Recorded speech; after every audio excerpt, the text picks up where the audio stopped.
Ich bin ein Berliner. I have a dream.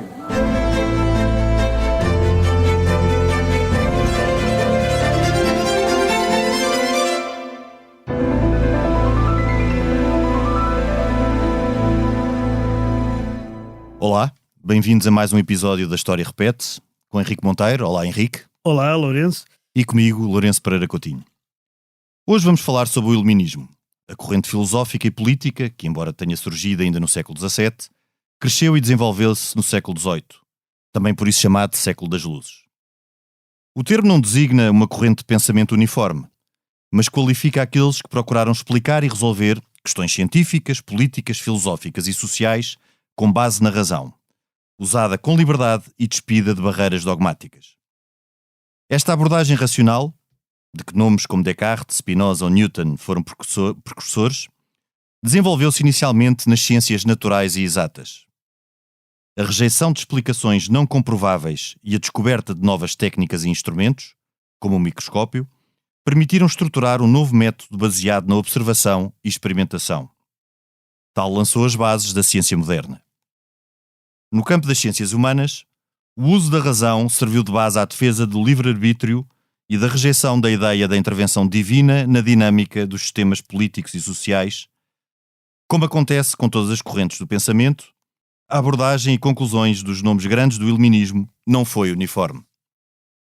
Ainda em finais do século XVII, Locke, outro precursor, teorizou os princípios do sistema representativo, baseado no consentimento, liberdade individual e partilha do poder soberano. O parlamentarismo britânico é tributário do seu pensamento.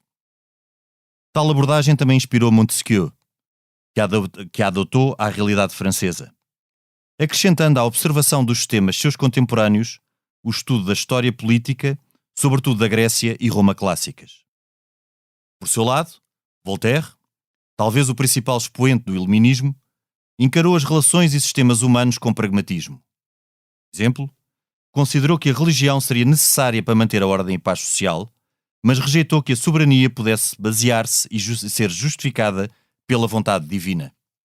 Nesta perspectiva, o poder concentrava-se no príncipe por este ser o meio mais eficaz de governar uma comunidade. Assim, e por uma questão de racionalidade e ordem, a vontade soberana do príncipe deveria sobrepor-se à vontade divina, ao costume e às leis do direito natural, bases que serviram de fundamentação ao absolutismo. Aliás, esta nuance marca a fronteira, por vezes difícil de identificar, entre o absolutismo e o despotismo iluminado. Termino esta introdução com referência a outras duas figuras incontornáveis do Iluminismo. Diderot, que durante 20 anos concentrou as suas energias na edição da enciclopédia, uma mais que ambiciosa compilação de saber livre de dogmas e censura, o que lhe causou muitos dissabores. E Rousseau, que de forma ingênua acreditou no mito do bom selvagem corrompido pela sociedade, noção de onde partiu a teoria que inspirou despotismos muito pouco iluminados, como o dos jacobinos liderados por Robespierre. O seu iluminismo de base igualitária serviu de suporte à teoria da indivisibilidade da soberania, que estaria concentrada no povo, entidade abstrata de onde emanava a vontade geral. Esta visão resultou na apologia da ditadura da maioria, que não deixava espaço para opiniões divergentes. Estas ideias nunca experimentadas foram contestadas por outras correntes iluministas, destacando-se a britânica, com David Hume, expoente do iluminismo escocês, que defendia que a razão não é um veículo para a abstração, mas sim para a compreensão do mundo real. O apego à razão deu origem a uma diversidade de teorias filosóficas. Lembre-se aqui Immanuel Kant, um dos seus maiores exemplos. E também sobre relações sociais e sistemas políticos. O iluminismo revelou ao mundo ocidental a importância de conceitos como liberdade individual e igualdade, que resultaram em propostas concretas para a organização social e política, como a separação de poderes ou a codificação das leis. As luzes permitiram assim a transição do antigo regime para o liberalismo e estiveram na base dos Estados e sociedades contemporâneas. Bom, feitas as apresentações, passemos sem demora à conversa. Este podcast tem o patrocínio de Germano de Sousa, o Laboratório de Portugal. Henrique, sei que és um apreciador desta época. Quais foram para ti os principais contributos do iluminismo para os Estados e sociedades ocidentais? Bom, quer dizer, os contributos são todos, porque a gente hoje vive, hoje já é um pouco exagerado dizer, até há uns anos vivemos dentro do paradigma daquilo que foi o iluminismo, ou seja, na crença da razão como método de chegar a conclusões, na crença de que havia uma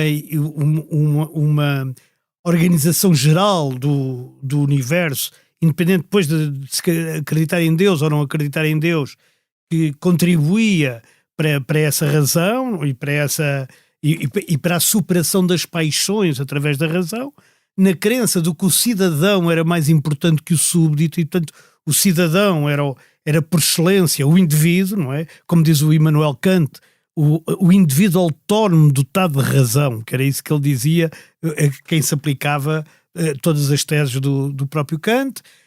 Portanto, o indivíduo, a liberdade, que é a questão central de todo o iluminismo. E não é uma liberdade fática, é uma liberdade intelectual, em primeiro lugar. Em primeiro lugar, é uma liberdade intelectual. É aquela liberdade que se diz, sem liberdade de consciência não existe liberdade nenhuma. Porque a consciência estava acima de tudo. E tu, em todos os nomes que falaste, e que são todos, de facto, expoentes do iluminismo, deixa-me eu só ir um bocadinho mais atrás, buscar outro, que aliás era de origem portuguesa, e portanto também é por isso que eu se calhar vou buscar, que era o Bento Spinoza, ou Baruch Spinoza, que é talvez o mais radical... quando escreve a Ética, em 1677, portanto no final do século XVII, é bom as pessoas perceberem que no final do século XVII ainda não havia nada do que a gente hoje relaciona com o iluminismo, ainda não havia, faltavam 100 anos para haver Estados Unidos da América, faltavam 100 e quase 20 anos para haver Revolução Francesa, e ele escreve a Ética, e na Ética ele defende muito do que depois o iluminismo veio a defender. Ele e depois o John Locke, não é? Que também Sim, é dessa altura. Eles, aliás, acho que nasceram no mesmo ano, o John Locke e o Baruch Spinoza, ou Bento Spinoza, se a gente quiser dizer em português. E o Locke, por exemplo, negava já a ideia de Deus.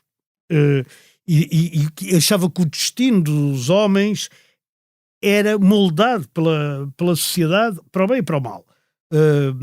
Mas há aqui uma nuance, que é entre negar a existência de Deus ou negar a intervenção de Deus. Porque muitos iluministas eram deístas. Eu sei, a maior parte deles. A maior parte deles. Rousseau não seria, mas não se sabe bem. Voltaire era bastante... Voltaire era muito. Era muito contra a Igreja, aliás. Mas era contra a Igreja, mas era deísta, o Voltaire. Acho eu. Sim, era deísta, mas não deísta na forma como a Igreja Católica entendia Deus. Aliás, ele é um grande defensor da separação da Igreja do Estado.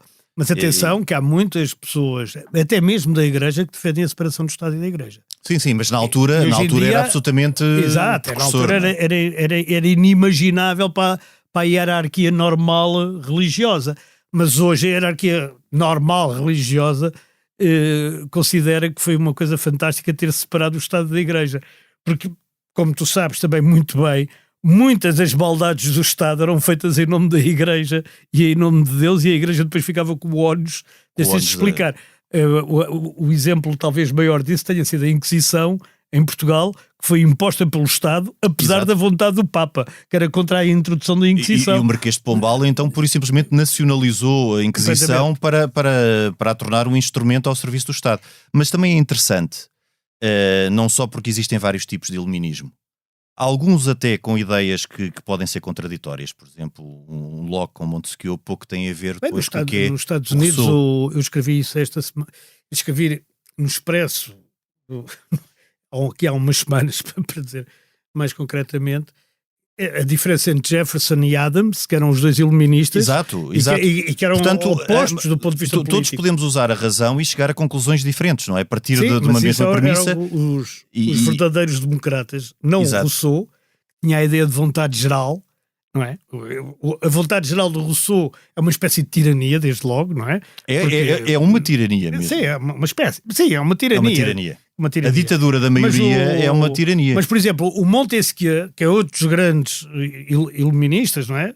É talvez politicamente o maior de todos iluministas, no campo daquilo que hoje se pode chamar ciência política, que na altura não se chamava ciência política, quando faz l'esprit des lois, o espírito das leis, e define os três poderes completamente independentes e escrutinados uns pelos outros. Portanto, o poder executivo, o poder legislativo e o poder judicial, que ainda hoje utilizamos. Ainda hoje são a base da teoria da separação de poderes. Exatamente. Mas antes do Montesquieu ter feito, e também é interessante a inspiração que muitos dos iluministas tiveram em algum do pensamento anterior, inclusive é de uma altura, e também para os nossos ouvintes perceberem, o iluminismo surge como reação a um tempo barroco que no espaço ocidental católico foi muito marcado pelo Concílio de Trento e por uma maior exigência até na forma como se entendia e se aplicava a doutrina. E com verdades absolutas que depois são contestadas pelo tempo iluminista. Mas o Locke, por exemplo, como um dos primeiros pensadores iluministas e que depois tem um percurso que não é seguido por Rousseau, por exemplo, que é completamente antagónico, mas é por Montesquieu, porque Locke inspira Montesquieu. É verdade. Locke, em alguns aspectos, é um revolucionário, pensando nós hoje em dia e interpretando como um conservador. Porque é que o Locke vai buscar?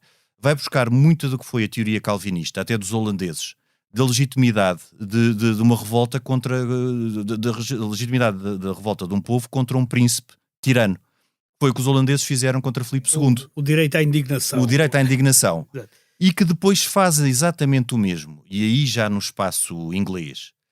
Os puritanos do Cromwell fazem contra o rei Carlos I Stuart. Portanto, o Locke acaba por defender... Quer dizer, eles não fazem isso só do ponto de vista das ideias, tiram-lhe mesmo a cabeça. Tiram-lhe mesmo a cabeça. Exatamente. Mas o que o Locke vai dizer é que é legítimo, e isso porque o Locke surge depois da gloriosa Revolução de 1688, a revolta contra um Bem, ele príncipe... nasce antes, mas tinha 15 anos. Mas tinha 15 anos. E ele escreve em 1690 a sua obra capital. E só para a obra capital é 1689, senhor doutor. Sim, é escrito ano. O ensaio sobre o entendimento humano. Não é? Acho eu. Mas ele tem uma de 1690. Talvez. também, Dois tratados sobre o governo, talvez. Que também que é o ensaio sobre a verdadeira origem, extensão e fim do governo civil. Os tratados sobre o governo, sim. É de 1690. 1690. E em que ele... Bem, não vamos estar aqui a discutir um ano no século XVII, senão andamos em malucos. Mas em que ele explica muito bem que os poderes devem estar divididos e há uma partilha de soberania entre o rei e o parlamento. Entre o rei e o parlamento. E o Montesquieu inspira-se nisso, inspira-se na civilização clássica. E vai mais longe e digamos que categoriza melhor e explana melhor a ideia dos três poderes. Tanto que a ideia dos três poderes é ensinada, vem por todo o lado, como uma coisa que vem do Montesquieu, não é? Era o Charles Louis de Secondat, Barão de Montesquieu. Era um aristocrata. Exatamente. Era um aristocrata. Aliás, como eram estes homens quase todos. Porque a gente tem um bocado a ideia que as revoluções e tal são feitas pelo pé rapado e por aqueles que têm pouco. Sans-culotte. O sans-culotte, mas não. Eles eram todos barões e coisas. Já o próprio Voltaire, não é? Que era... o Voltaire, por acaso, defendia uma coisa engraçada, tendo em conta o que a gente hoje considera o iluminismo. É que ele defendia uma monarquia absoluta. Ele defendeu um rei absoluto. Sim, a vontade do príncipe. Exatamente, que fosse sensível aos argumentos dos iluministas. Quer dizer, exato. Ele dizia assim, eu não me importo de ter um monarca absoluto desde que ele pense o que eu penso. Exato. Eu acho que isso é um artifício que todos nós poderíamos ter. Mas... Porque o Voltaire é um dos principais teorizadores do despotismo iluminado. Exatamente. Tanto que ele correspondia-se com Frederico II, com Catarina II. Sim, mas era anticlerical, sim. Até foi o mais anticlerical de todos, talvez, não sei. E ele dizia que para chegar a Deus não era preciso a igreja, bastava a razão. Portanto, que é como chegar a Deus pela razão. Exato. E no governo dos homens, portanto na polis, na política, era exatamente essa separação da igreja e do Estado que permitia que o príncipe tivesse uma vontade que se sobrepunha às demais. Ou seja, o direito natural e o direito canónico, que estavam equiparados à vontade do príncipe e à lei civil e à lei pública. E o Marquês de Pombal também o aplica cá com a lei da boa razão. Sim. Que diz que a lei do príncipe sobrepõe-se. Ele faz parte dos déspotas esclarecidos. Sim, se bem que há uma polémica grande se ele seria um valide à moda do século XVII ou o verdadeiro déspota esclarecido. Porque ele tem... Sim, ele tem as duas coisas. Mas atenção, porque o Voltaire, sobre o problema do direito natural e do direito político, do direito, como é que se chama, das pessoas, dos homens, ele tem um grande impulso com o terremoto de Lisboa, justamente. Exato, onde ele escreve. Onde ele escreve sobre o terremoto de Lisboa, para separar o direito moral, era isso que eu queria dizer, o direito moral do direito natural.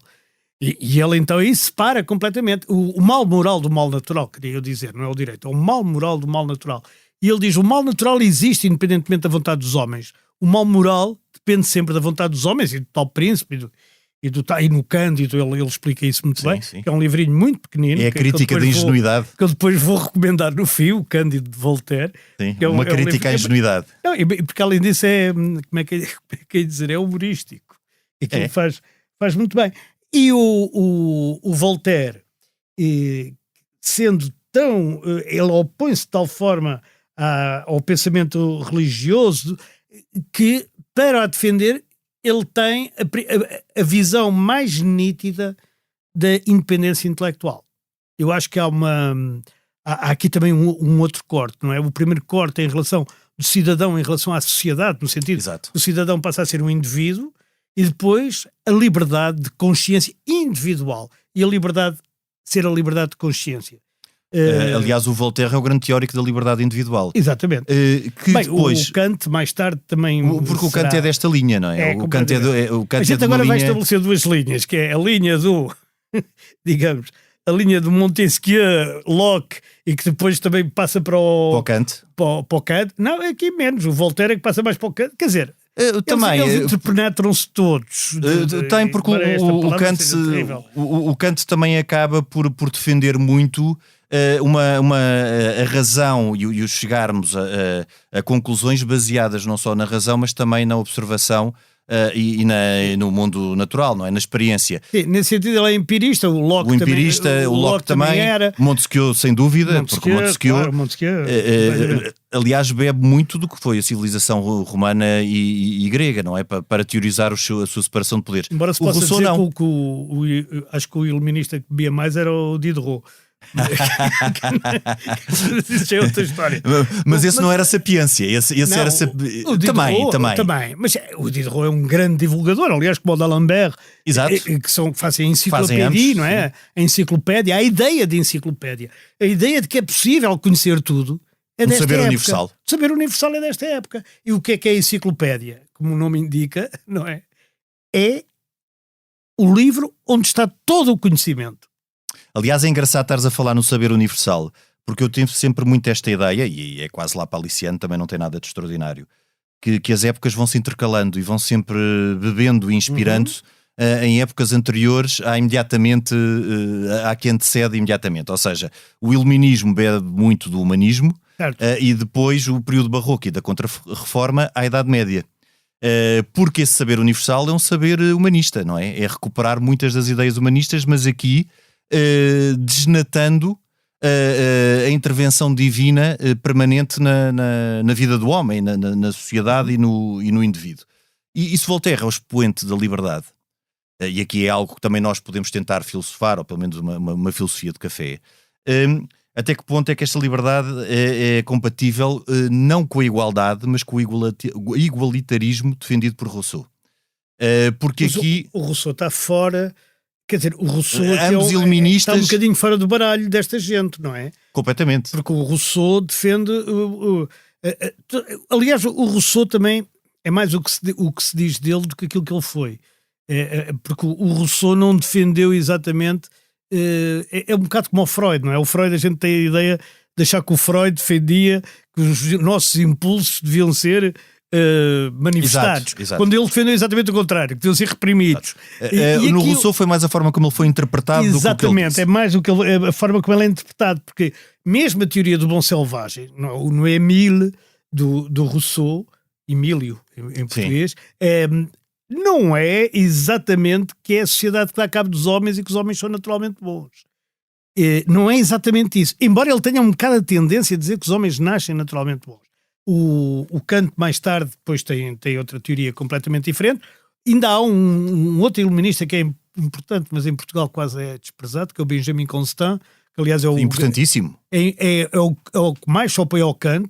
E o Benjamin Constant é o teorizador do quarto poder, do poder moderador, Exatamente. que depois vai ser aplicado na nossa Constituição de 26. Ele, aliás, tinha sido aluno do David Hume, salvo erro.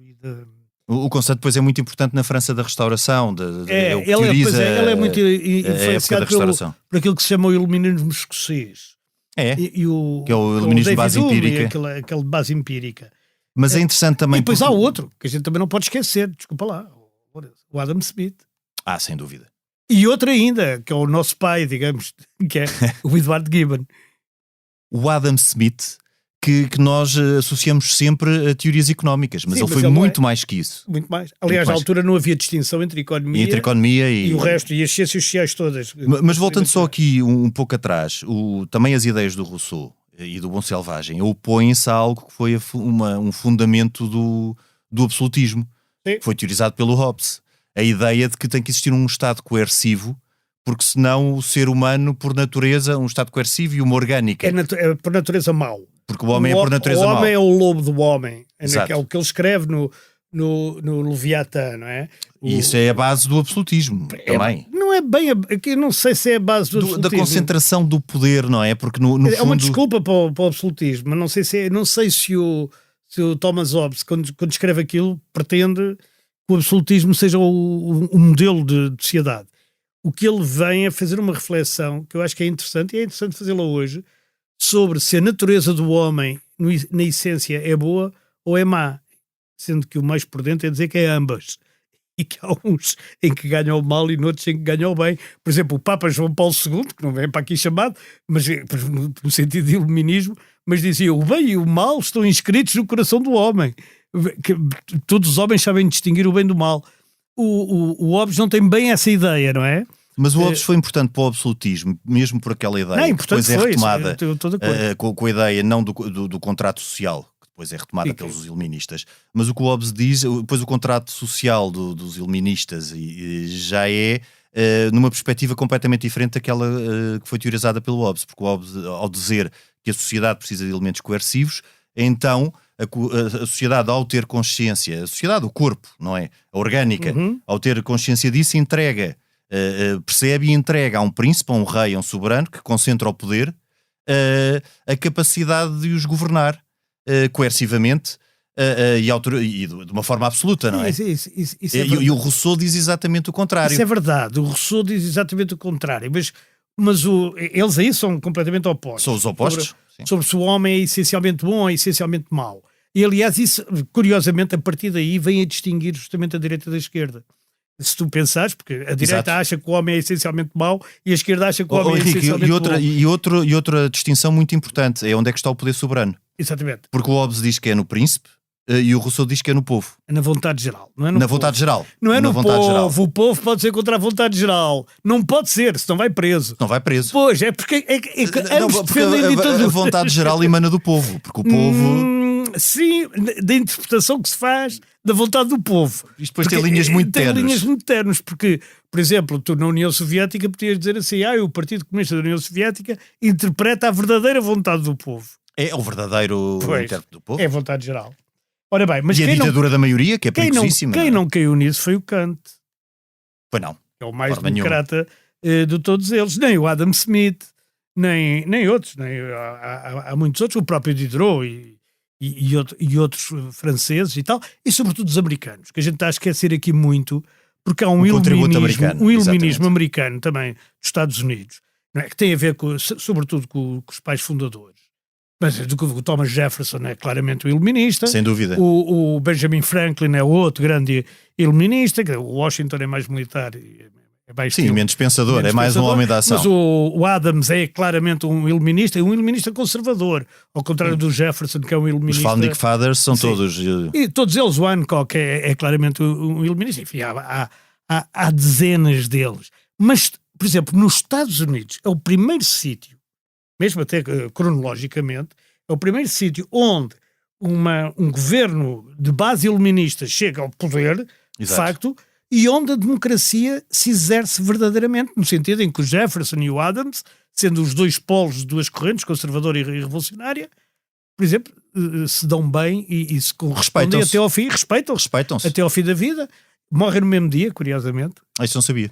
Morre no dia 4 de julho de 1826, quando fazia 50 anos. Bom, isso é incrível. Isso é incrível. É incrível. E as últimas palavras do Adams são mentira, porque diz: o Jefferson vai-me sobreviver. E o Jefferson tinha morrido para aí 5 minutos ou 10 minutos antes dele, na propriedade dele.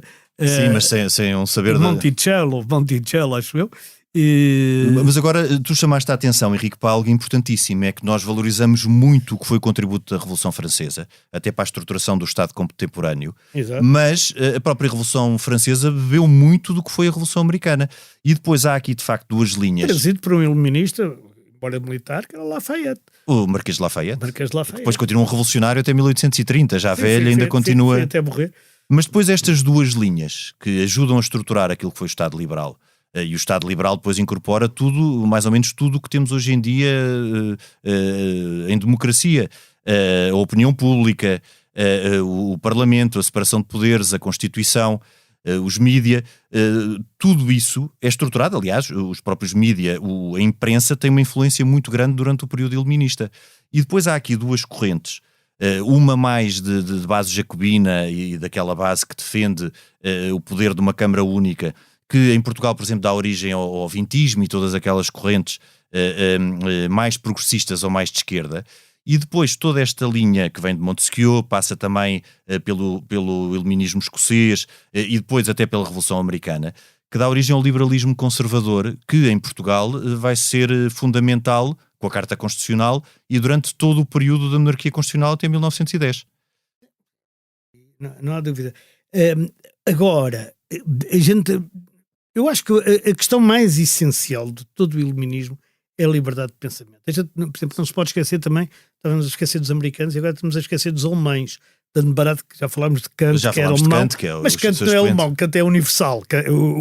Aliás, o Kant nasceu numa cidade que hoje é russa, chamada Kaliningrado, não é? Na altura chamava-se Königsberg, mas agora é chamada. E as pessoas acertavam o relógio pelos passeios que o Kant fazia, porque o Kant saía de casa sempre à mesma hora. E os cidadãos de Königsberg acertavam o relógio. Olha, são 2 da tarde, o Kant saiu. O Kant nunca saiu de Königsberg e conseguiu fazer uma doutrina completamente... A filosofia dele é totalmente universal, tanto que ele a dedica não aos homens, aos seres humanos, mas a todos os indivíduos dotados de razão, estejam onde estiverem. Se um golfinho for dotado de razão, passa a ter os mesmos direitos e os mesmos deveres do que tem outro indivíduo qualquer dotado de razão. Mas há um outro que é essencial, que é o Lessing, que ele é, sobretudo é do teatro, Gotthold Ephraim Lessing, que é dramaturgo. Mas ele escreve também sobre filosofia, aliás, como na altura era normal, porque eles escreviam sobre tudo e eram tudo ao mesmo tempo, geógrafos, historiadores, filósofos. Era um saber universal, muito na linha humanista. E ele o que defende é que os fiéis cristãos devem ter direito à liberdade de pensamento, que não devem...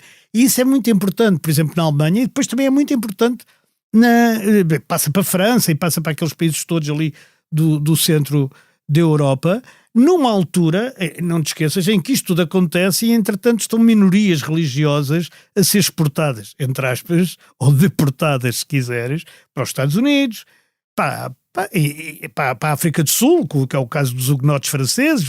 Quer dizer, não há ainda... E muitos hugonotes passam para o espaço alemão também. Depois para o espaço alemão, sim, isso é para verdade. A Prússia, sobretudo para a Prússia. Quer dizer, mas a gente não pode esquecer que nessa altura...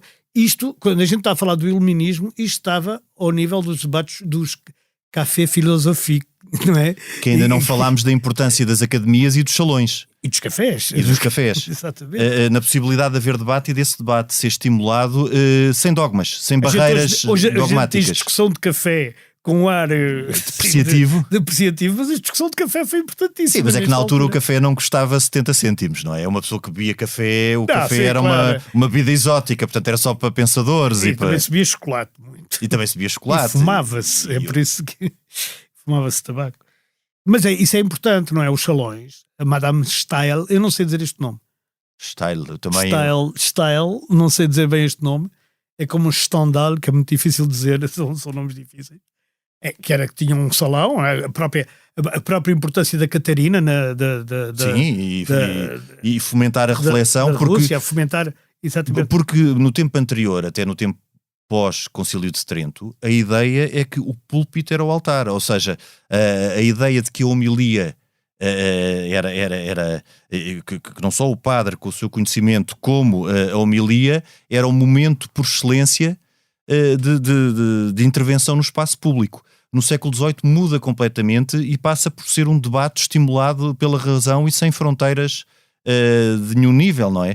E aí conseguimos, de facto, chegar a ideias tão importantes, como tu falaste, como a liberdade, como a igualdade, como todos os princípios estruturantes que temos no Estado contemporâneo e na época contemporânea. Mas também chegamos a alguns erros notáveis também. É bom não esquecer, sim, sem por exemplo, dúvida. o positivismo, no seu expoente, depois no século XIX, do Auguste Comte, é filho do iluminismo e é uma tragédia. Mas depois são essas interpretações que dentro de uma diversidade e as correntes iluministas, não há um iluminismo, existem correntes iluministas. Depois cada um vai beber inspiração ao seu. Nós já vimos aqui Montesquieu e Rousseau que não têm nada a ver um com o outro. Sim, mas quer dizer, aquilo que explode é a liberdade de consciência individual. Exato. E outra coisa, agora a gente ainda não falou de um homem muito importante, ia ser o santo da história repete, que era o Eduardo Gibbons, quando escreveu o Declínio e Queda do Império Romano, em 1776. Sim, um clássico. Que é um clássico, é o livro fundador da história moderna, para aí. E onde ele mostra, quer dizer, como é ele que, no fundo, mete na cabeça dos europeus, pelo menos, ele é inglês, mete na cabeça dos europeus e também dos americanos e do mundo ocidental, que aquilo em Roma era tudo muito democrático, muito coisa, porque ele prefere claramente o tempo da República e depois já acha que o início do Império a partir de César, não é? Nomeadamente com Otávio, e depois Calígula, e aqueles Neros, e aquela gente toda e tal, com uns intervalos, digamos, uns intervalos lúcidos do tipo aqui da Bética, como é que ele se chama, o Adriano. Sim. E começa a decadência, não é? E essa decadência ele descreve-a até à queda de Constantinopla, que é no século XV. Portanto, em é uma 1453. 1453. Ele vai andando por ali afora. E é um livro enorme, que nunca mais acaba, mas que tem esta ideia presente, é que a ideia da democracia e da liberdade de consciência, tiras a escravatura. O problema da escravatura é um problema completamente diferente. Mesmo nos Estados Unidos, o Jefferson, que era um dos maiores revolucionários, tinha 600 escravos e dormia com uma. Aliás, portanto, não era um racismo muito sui generis, mas dormia com uma assumidamente, não era assim, não era clandestinamente.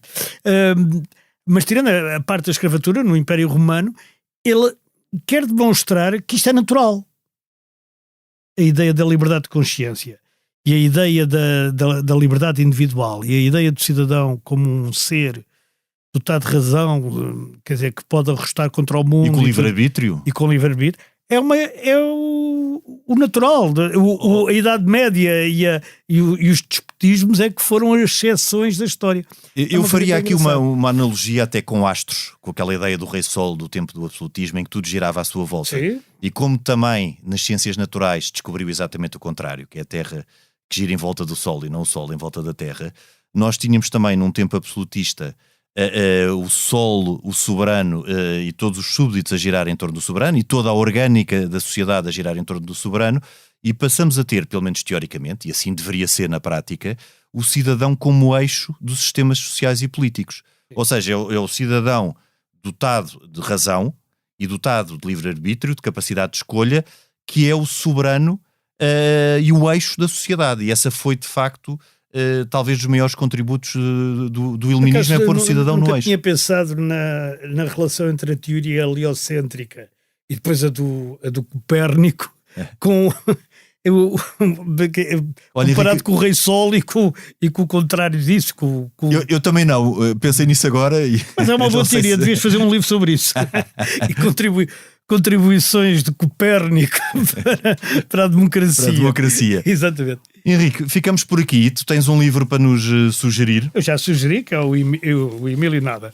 É o Cândido ou o Otimista, de Voltaire, que é uma paródia muito grande sobre Leibniz. Leibniz dizia que nós vivíamos o melhor dos mundos possíveis e o Voltaire faz o seu protagonista, Cândido, passar pelos piores males do mundo, incluindo o terremoto de Lisboa, para depois o seu mestre Pangloss, que era um adepto de Leibniz, dizer, não, mas isto é o melhor dos mundos possíveis. É por isso que ainda hoje utilizamos Panglossiano como o excesso de otimismo, não é?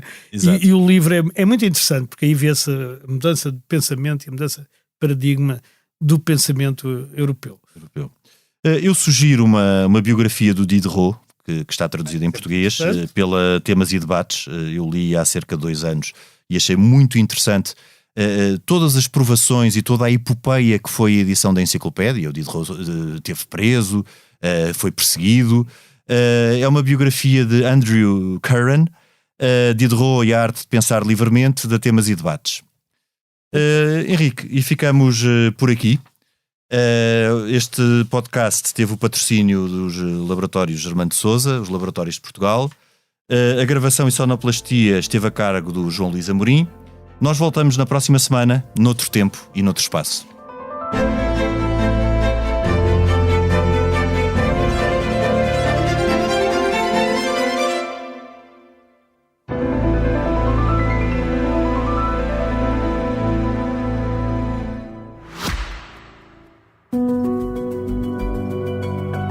Este podcast tem o patrocínio de Germano de Sousa, o Laboratório de Portugal.